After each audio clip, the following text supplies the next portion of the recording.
Good evening. I was just sitting here thinking about all the loss that we've had this year. The very first of the year, lost my son in law, father of my five grandchildren.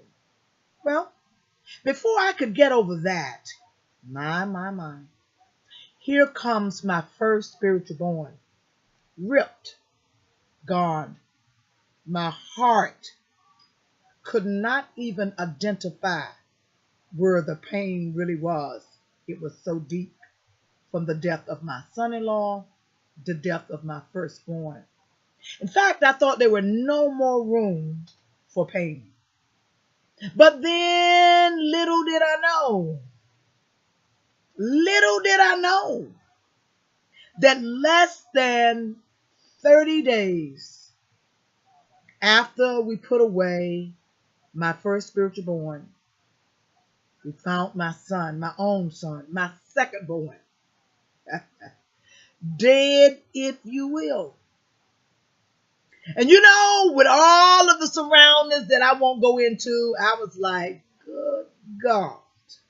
How now do you still serve God with all of this pain, with all of these questions, and all of this wonder?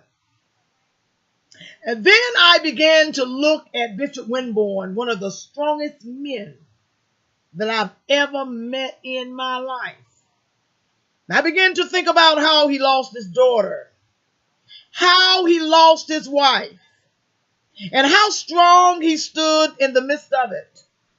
How he even lost his bishop, Bishop Kennedy. And I just said, my God, this man is still yet grieving and going on. And so I break this tape for all of those of you out there that are grieving and don't know where to find your pain because it is so hard.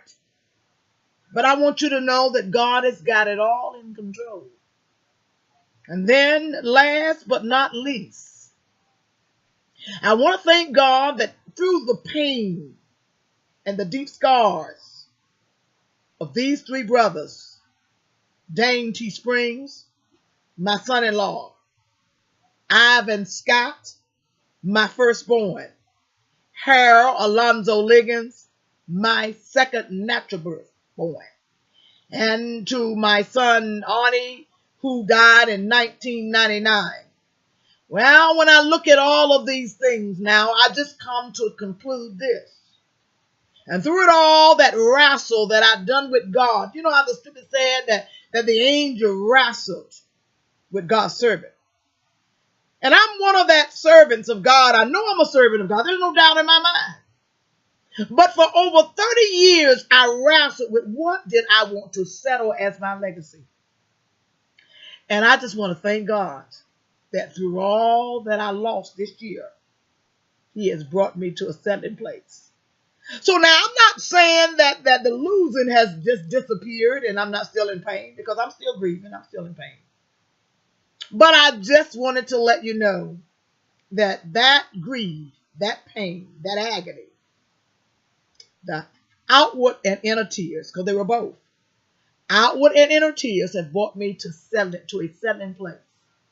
And I hope when you listen to this tonight, that you too will be able to find your settling place.